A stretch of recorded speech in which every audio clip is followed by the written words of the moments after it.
계속해서 바울이 에베소에서 사역을 진행하고 있습니다. 고린도에서는요 18장 11절에 보니까 그 고린도라는 지역에서는 1년 6개월을 거기 머물러 있었고요. 이제 지금 사역하고 있는 이 에베소에서는 2년을 강의했고, 그리고 2년 전에 또 3개월을 그 유대 회당에서 있었다고 하는 거 보니까 2년 3개월 이상을 지금 에베소에서 계속 사역하고 있습니다. 계속 머물러 있다는 것은 그만큼 그 지역이 중요하고 오래 머무를 만한 이유가 있다는 것이죠. 이유가 있으니까 오래 머물러 있는 겁니다.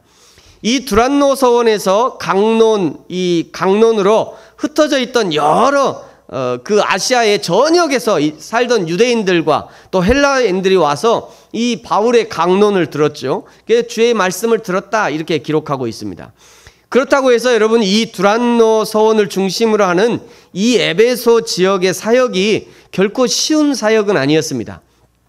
여기 두란노 사원이라는 것은 티라누스라고 하는 뭐 꼭 그 공룡 이름 같은데, 티라누스라고 하는 그 사람의 이름이에요. 그 사람인데 그 사람은 이제 우리나라 말로 하니까 두란노 이렇게 번역한 것이고요. 그 티라누스라고 하는 사람이 이 서원을 지었어요. 지어서 거기다 책도 갖다 놓고, 또 그때 당시에 거기 철학하는 사람들이 많기 때문에 그 각 방을 다 임대를 내줘요. 임대를 내줘서 당신 여기서 하시오, 당신은 여기서 하시오. 그래가지고 이제 그때 사람들이 이 철학 강의를 듣고는 돈을 줄 거 아니에요. 돈을 주면 그 중에 일부를 이 사람이 가져가요. 저 주인이. 그러니까 장사하는 곳입니다. 저기가 연구하고 뭐 학문하는 곳이 아니라 장사하는 곳이에요. 그런데 바울이 뭔가 이렇게 말을 잘 한다는 것을 듣고는 이 바울에게도 하나 준 거예요. 그 방을 하나 줬어요. 그래서 바울이 당신은 여기서 하시오 이러니까 바울이 하니까 얼마나 언변이 뛰어납니까, 바울이. 그래서 그냥 아시아와 유대인들과 헬라인들이 많이 온 겁니다. 근데 바울은 돈을 안 받았다고 그래요. 이제 그 어떤 기록에 의하면 바울은 일체 돈을 받지 않고, 그러니까 그 사람들이 주는 돈은 다 이 사람을 줬다. 우리 두란노의 그 티라누스라는 사람에게 주어서, 그러니까 2년이나 거기 있으라고 한 거죠. 그런데 바울이 2년이나 있었지만 이 두란노 사역이 아주 그냥 환영받은 그런 사역은 아니었습니다. 2년이나 있었지만 그 지역 사람들이 아주 호의적으로 바울이 전한 복음을 들은 것은 아니었어요. 고린도전서 16장 8절 9절에 보면 이런 말씀이 있어요. 내가 오순절까지 에베소에 머물려 함은 내게 광대하고 유효한 문이 열렸으나 대적하는 자가 많음이라. 바울은 두란노에서 강의하는 것만으로도 아시아 전역에 있는 유대인들과 헬라인들에게 복음을 전할 수 있는 너무나 좋은 문, 광대하고 유효한 문이 열린 거예요. 광대하고 유효한 문. 그러나 대적자도 동시에 있었다는 거예요. 대적자도. 강의할 때는 좋은데 강의가 끝나고 나면 이 바울의 복음에 그냥 꼬투리를 잡고 대적하고 항의하고 욕설하고 돌을 던지고 때로는 강도의 위협도 있었을 것입니다. 고린도에서는 대적하고 비방하고 법정에까지 섰는 일이 있었는데 이 에베소에서도 만만치 않았다는 것이에요. 에베소에서도. 그러나 바울은 쉽게 이 에베소 지역을 포기할 수 없었던 것이에요. 왜냐하면 복음 전도를 위한 절호의 찬스, 광대하고 유효한 문이 열려있기 때문에 비록 핍박이 있었지만 결코 여기를 포기할 수 없었어요. 저도 광주에서 2년 전입니까? 그 유니버시아드 대회할 때 자원봉사를 이렇게 활동한 적이 있습니다. 이렇게 자원봉사로. 일본어 자원봉사로 이렇게 활동을 했는데요. 이런 국제 행사가 있을 때마다 우리 한국교회가 선교를 참 많이 합니다. 그래서 한국교회에서 큰 교회에서 많이 가서 이렇게 봉사도 하고 CCC에서 막 봉사도 하고. 근데 우리보다 더 열심히 하는 단체가 있어요. 어딜까요? 신천지나 하나님의 교회는요, 그 교회 자체가 아주 통째로 다 움직여요. 그래서 거기 관계자분들이 한국 교회가 좀 많이 왔으면 좋겠다. 이 신천지나 이 사람들 말고. 그렇다고 또 신천지라고 못 오게 할 수도 없잖아요. 종교 탄압 뭐 이렇게 하니까. 오기는 오는데 한국 교회들이 좀 많이 했으면 좋겠다. 이런 얘기를 하는 걸 제가 들었습니다. 우리가 돈 내고 그냥 수백만 원 내고 해외까지 가는데 이런 국제 행사를 하면 가만히 있어도 외국 사람들이 오잖아요. 얼마나 복음을 전할 절호의 찬스가 되는 것입니다. 바울의 상황이 이랬다는 거예요. 바울의 상황이. 비록 대적들이 많이 있지만 이 절호의 찬스를 놓칠 수 없다는 것이 이 바울의 생각이었습니다. 이 바울의 생각과 결단과 헌신이 20절에 주의 말씀이 흥왕하고 세력을 얻는 그런 계기가 된 것입니다. 사랑하는 성도 여러분, 저와 여러분 앞에 사실은 우리에게는 매일 이 절호의 찬스가 놓여 있어요. 우리 가정에서, 직장에서, 친구들에게 우리는 언제든지 하나님의 말씀, 복음을 전할 수 있고 교회를 소개할 수 있습니다. 이 에베소에서 사역하던 이 바울에 비교하면 우리가 사는 이 대한민국의 상황은요, 진짜 하늘이 주신 기회라고 할 수 있어요. 여러분, 혹시 여러분이 나 예수 믿어요 하면 친구들이 때립니까? 아니면 나 교회 가요 그러면 못 가게 해요? 혹시 나 교회 간다고 성경책 들고 가면 혹시 뭐 찢어버립니까? 그런 일 없어요. 요즘에는 그렇지 않아요. 요즘에는 그렇지 않아요. 우리 대한민국이 그렇지 않은 거예요. 요즘에 그런 게 아니라 대한민국이 그렇잖아요. 그러니까 우리가 얼마나 좋은 기회를 살고 있는지 모릅니다.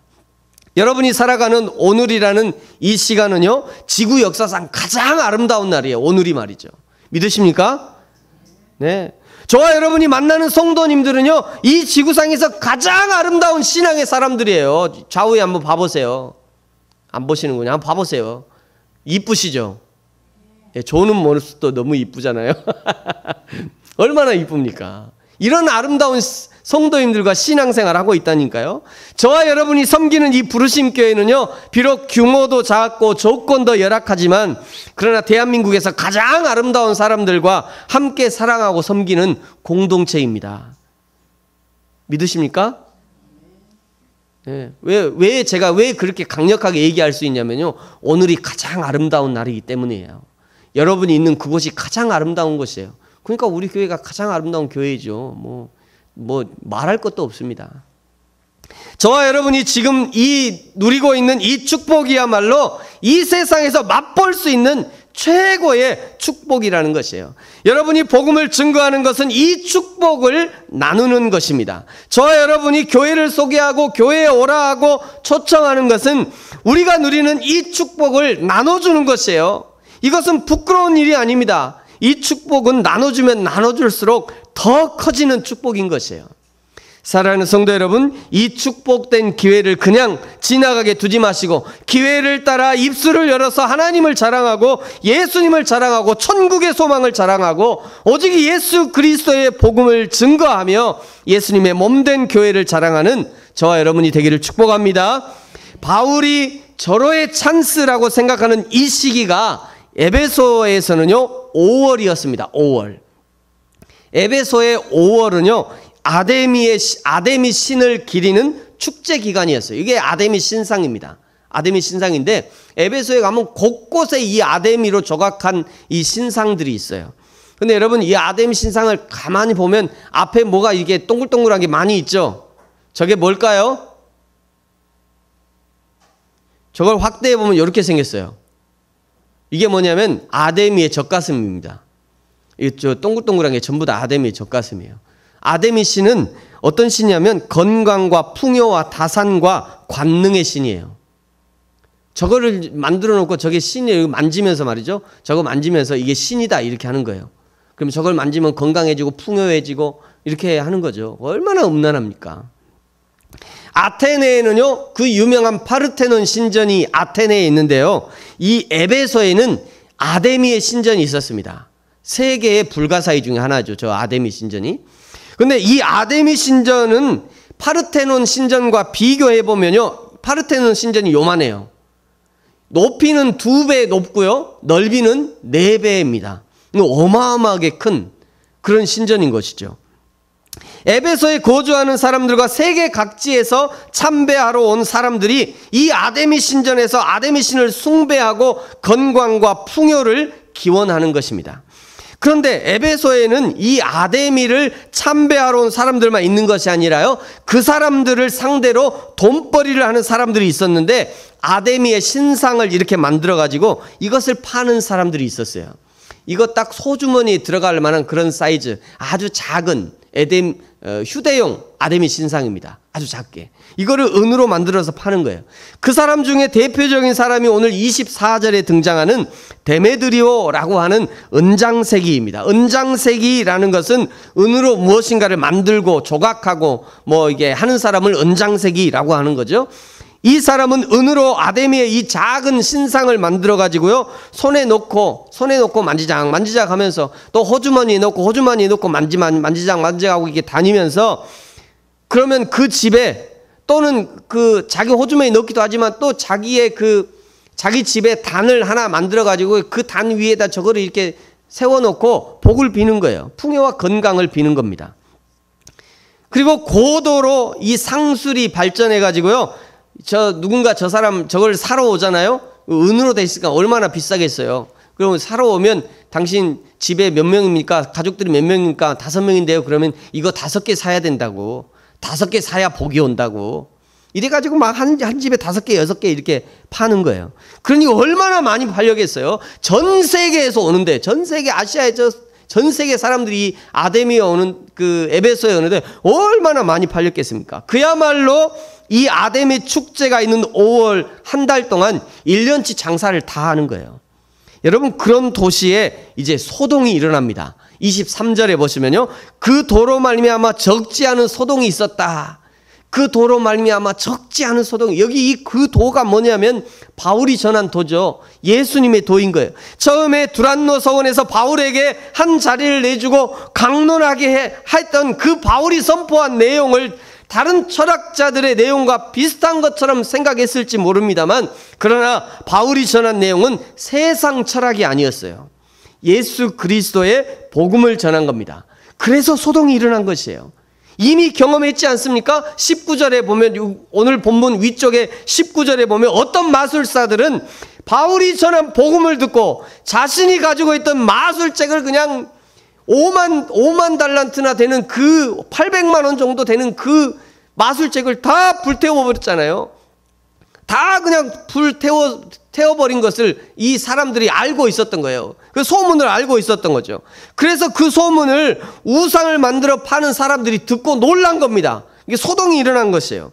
그러면서 이 바울의 복음을 들으면, 야, 우리도 저렇게 되는 거 아니냐, 이러다가 우리가 다 망하는 거 아니냐, 사전에 막아야 되는 거 아니냐 하면서 그냥 소동이 일어난 것이에요. 그러자 데메드리오라고 하는 이 은장세기가 같은 업을 가진 사람들을 가지고 그 사람들을 모아놓고 이제 선동하기 시작합니다.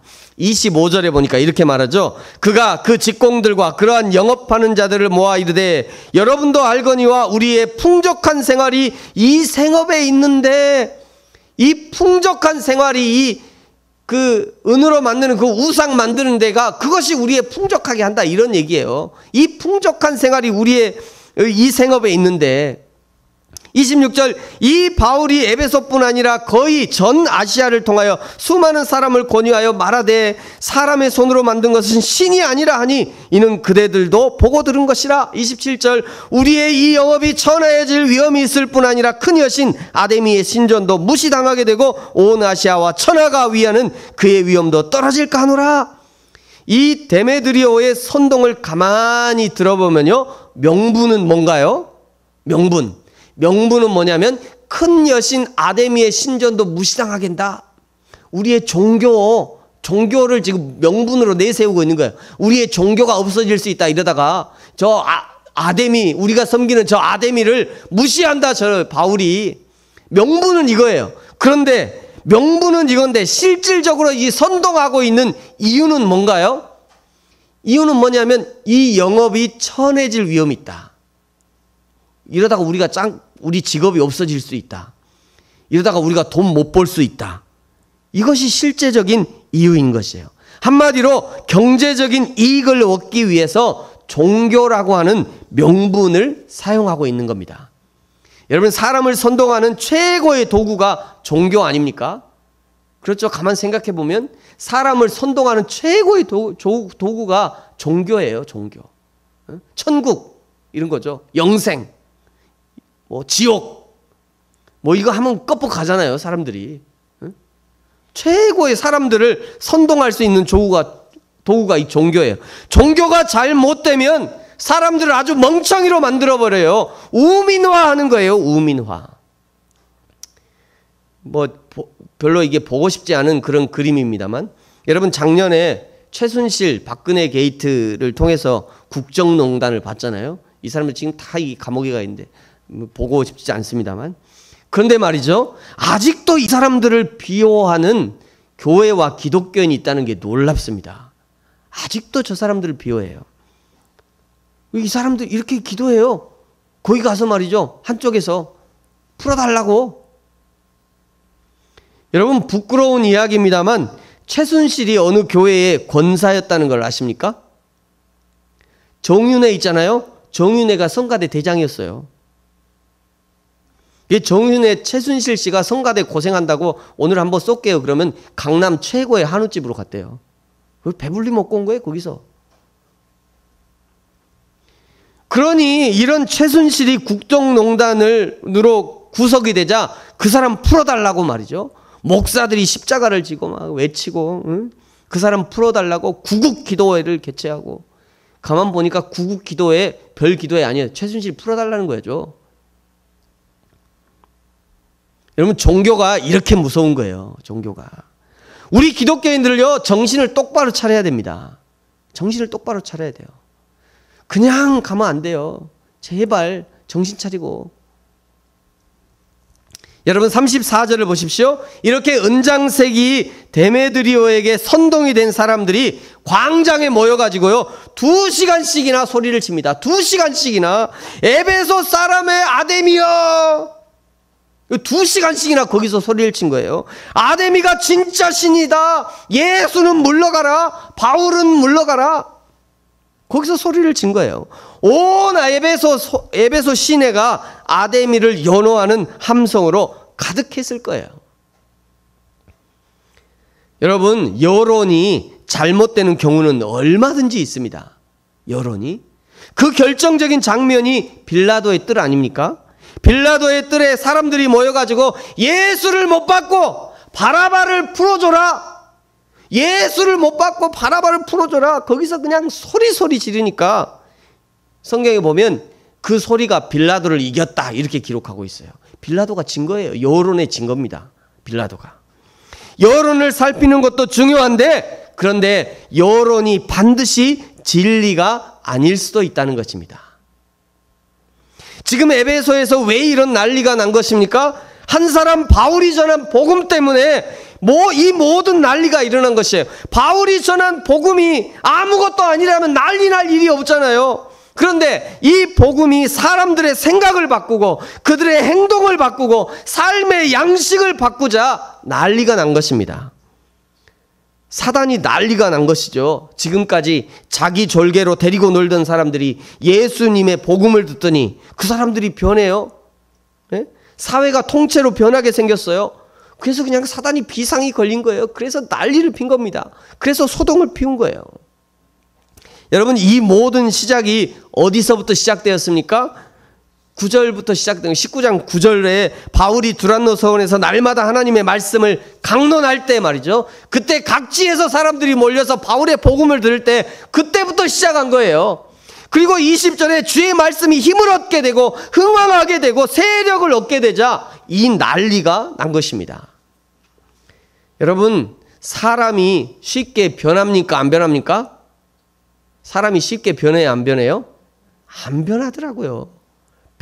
평생 안 변하는 사람들 많잖아요. 네? 사람은 잘 안 변해요. 근데 어떨 때 사람이 변하냐면요. 그 손에 성경이 들려지면 변하더라고요. 그에게 하나님의 말씀이 들려지면 변해요.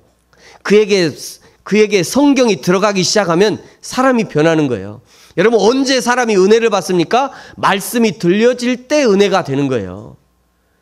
목사님이 이렇게 크게 소리한다고 들려지는 게 아니라니까요. 방송을 아무리 빡빡해도 들려지는 것이 아니에요. 네? 그러니까 예수님이 귀 있는 자는 들으라. 귀가 왜 없어요? 다 있잖아요. 귀가 있음에도 불구하고 안 들리는 거예요. 안 들리는 거. 제가 일본에서 코스타 참여했을 때요, 어느 분이 간증하는 걸 들었어요. 이렇게 간증하시더라고요.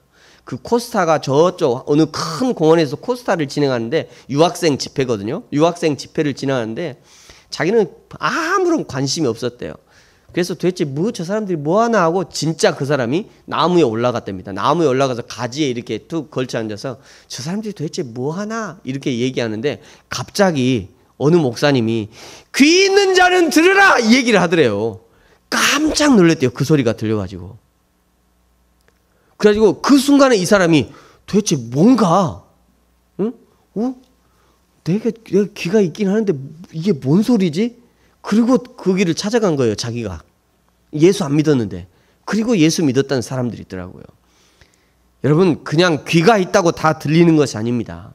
성령이 그 사람에게 듣게 해야 들리는 거예요. 성경이 들어지니까, 그 사람에게 성경이 들려지니까 드디어 사람이 변하는 거예요. 여러분, 교회가 쉽게 변합니까? 교회처럼 안 변하는 데가 없어요. 교회처럼. 제가 이전에 어떤 저희 총회에 가지고 제가 건의를 한번 했어요. 총회에서. 뭐라고 했냐면, 우리 한국 교회 이게 사도신경이 바뀌었잖아요. 사도신경 아시죠? 세번역 사도신경이 있어요. 그래서 제가 용감하게 그 목사 초기 때 그 손을 번쩍 들고는 노회장한테 이렇게 건의를 했어요. 아니 목사님, 우리도 이제 그 사도신경이나 주기도 세번역으로 바꿉시다. 이렇게 얘기를 했어요. 그러면서 뭐라고 그랬냐면, 아니 앞으로 우리야 이게 편한데 우리의 다음 세대는 어차피 이거를 써야 될 거 아니냐. 그래서 바꿉시다. 제가 이랬더니 그때 목사님이 뭐라고 그러냐면, 안 된다. 우리 총회나 노회는 대한민국이 다 바꿀 때까지 안 바꾼다. 이런 얘기를 하시더라고요. 근데 이제 그 이후에 이게 주기도문이나 사도신경이 약간 문제가 있다는 거를 이제 다시 이제 신학자들이 제기해서 지금은 다시 돌아갑니다. 다시 옛날에 했던 그걸로 다시 돌아가는 교회들이 많이 있어요. 그때 안 바꾸기 잘했다라는 생각은 들긴 하는데, 그런데 어쨌든지 교회는 참 안 바뀌어요. 교회는. 그런데 교회가 바뀌는 경우가 있죠. 뭐냐면 하나님의 말씀이 바로 선포되면 그 교회는 바뀌더라고요. 말씀이 바꾸는 겁니다. 여러분, 사회가 어떻게 바꿀 수 있습니까? 촛불 많이 들면 사회가 바뀝니까? 아니에요. 그렇게 해서 세상이 바뀌면 다 촛불 들죠. 그렇지 않아요. 그렇지 않고 하나님의 진리의 말씀이 바르게 시행이 되고 그리스도인들에게 이 말씀의 역할들, 말씀을 가지고 소금의 역할들, 빛의 역할들을 잘 할 때 세상이 변화되는 것입니다. 그래서 나중에 에베소를 떠나면서, 이 사도 바울이 에베소를 떠나면서 그 에베소 교회의 장로들에게 부탁하는 이 바울의 당부가 있어요. 우리 20장 32절인데요. 같이 한번 앞에 나옵니다. 같이 한번 읽어보겠습니다. 시작. 지금 내가 여러분을 주와 및 그 은혜의 말씀에 부탁하노니 그 말씀이 여러분을 능히 든든히 세우사 거룩하게 하심을 입은 모든 자 가운데 기업이 있게 하시리라. 아멘. 에베소 교회를 장로들에게 부탁했습니까? 누구에게 부탁했어요? 주와 및 무엇이에요? 은혜의 말씀에 부탁하노니 이러잖아요. 주와 및 그 은혜의 말씀에 부탁하노니. 에베소 교회를 권사님들에게 부탁했어요? 아니에요. 권사님들에 부탁한 게 아니라 주와 및 그 은혜의 말씀에 부탁한 겁니다. 교회를 목사님에게 맡길 수 있습니까? 여러분, 교회 목사님에게 맡기면 되나요? 아니에요. 그게 아니라니까요. 하나님의 말씀에 부탁해야 되는 거예요. 사람을 의지하거나 사람에게 맡기는 것은 참으로 무의미하고요, 허무한 것입니다. 여러분, 교회가 무너지는 이유가 무엇입니까? 하나님의 말씀이 앞서지 못하고 사람이 앞서기 때문에 교회가 무너지는 거예요. 반대로 교회가 바로 서기 위해서 무엇부터 다시 시작해야 됩니까? 하나님의 말씀을 앞세우는 것부터 다시 시작해야 되는 것이에요. 이스라엘 백성이 광야에서 구름 기둥이 움직이면 따라 움직이고 구름 기둥이 멈추면 멈춰서서 거기 텐트를 치고 성막을 설치했던 것처럼 이제 교회가 하나님의 말씀을 앞세우고 하나님의 말씀을 따라 움직일 때 교회가 회복되어지고 하나님의 나라가 이 땅에 오게 하는 그 역할들을 감당할 수 있는 것입니다. 하나님은 지금도요, 하나님의 말씀에 붙들린 자들을 사용하십니다. 그러므로 성도는 자신이 어떻게 이 은혜의 말씀에 붙들려 살지를 고민해야 되는 거예요.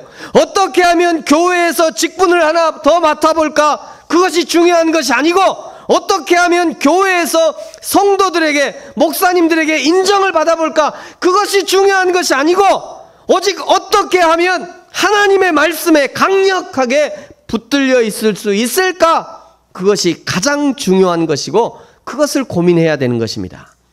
교회도 마찬가지예요. 하나님의 말씀에 붙들린 교회를 하나님은 사용하시는 것입니다. 그러므로 교회는 어떻게 하나님의 붙들린 사역을 할 수 있을지 고민해야 돼요. 목사가 하고 싶은 교회 사역을 해서는 안 됩니다. 성도들의 마음에 드는 사역을 해서는 안 돼요. 교회는 철저하게 하나님의 말씀에 근거한 사역, 하나님의 말씀이 일하시는 사역, 하나님의 말씀이 앞서가시는 사역을 해야 하고 그것을 위해서 준비해야 되는 것입니다. 사랑하는 성도 여러분, 오늘 에베소에서 바울이 전한 하나님의 말씀, 그 말씀이 흥왕하고 세력을 얻어가면서 에베소가 통째로 소동이 일어난 것처럼 하나님의 말씀을 들은 개인은 복음으로 깨어지는 소동이 일어나야 하는 것이 정상입니다. 이 소동을 일으킬 수 있는 것은 하나님의 말씀에 강력하게 붙들려 있어야 소동의 진앙지가 될 수 있는 것이에요. 내가 말이죠. 저와 여러분이 이 소동의 주인공이 되어야 됩니다. 복음을 전함으로 소동을 일으키십시오. 여러분, 나 자신이 소동의 주인공이 돼야 되고 복음을 전함으로 소동을 일으키는 사람들이 되어야 되는 거예요. 사랑의 소동을 일으키고 섬김의 소동을 일으키고 헌신의 소동을 일으켜야 됩니다.